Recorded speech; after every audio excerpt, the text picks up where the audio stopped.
হর হর মহাদেব, জয় শঙ্কর, জয় শিব শম্ভু। 2024 শ্রীকান্ত মহাদেব যাত্রাতে আমি পার্টিসিপেট করেছি বাবার আশীর্বাদের দৌলতে। শুধু আমি এইটুখানির জন্য আপনাদের বলবো, আমার দমটা ফুলে যাচ্ছে, যেহেতু অনেকটা রাস্তা হেঁটে এসে এখন একটা জায়গায় আমরা রেস্ট করছি।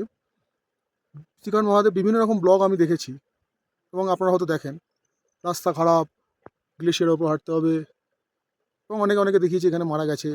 যাই হোক, সেটা কিন্তু আমি শুধু এইটুখানি বলবো আপনাকে, যাদের অ্যাস্থমা বা শ্বাস জাতীয় কোনো শ্বাস রোগ, ঠান্ডার ধাত আছে, এবং যদি মনে করুন খুব মেজর ইনজুরি, মানে পায়ে কোনো পাত বসানো, কোমরে কোমরে কোনো চোট হয়েছে, তারা আসার চিন্তা ভাবনা করবেন না।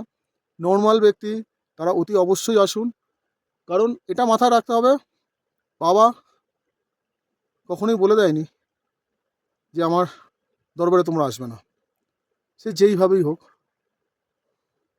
শুধু মানে যারা ব্লগ করেছে তাদেরকে আমি খারাপ বলছি না যে তারা ভুলভাল জিনিস দেখি, তারা ঠিকই দেখিয়েছে, কিন্তু আমরা নর্মাল লাইফ বিলং করি। আমরা কেউ ফ্ল্যাটে থাকি, কেউ নিজের বাড়ি থাকি, কেউ ভাড়া করে থাকে।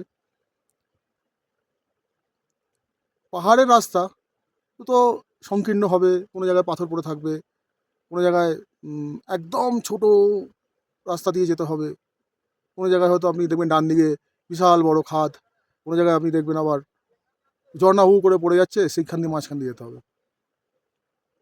শুধু মনে জোর, বাবার প্রতি আস্থা অতি অবশ্যই থাকতে হবে। শ্রীকান্ত মহাদেব যাত্রা আমি এখনও পুরোটা যেতে পারিনি, আমি অর্ধেক যতটুকু করি ততটুকু দেখে আপনাদের বলছি, এবং আমি এটা করতাম না। আমার যে দাদা আছে তারা বলেছিল যেটা তুই একটা ভিডিও ক্লিপ করে ছাড়বি। আসবেন অতি অবশ্যই। দেখুন রাস্তা, বৃষ্টি, তারপর হচ্ছে বরফ, এগুলো তো থাকবেই পাহাড়ে।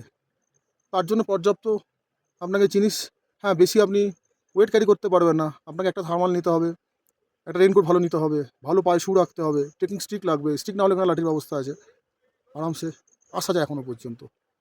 এবার লাস্ট যেটা এখনও পর্যন্ত জানি, লাস্ট যেটা আছে সেটা হচ্ছে একদম পুরো বরফের ওপর চড়াই আছে।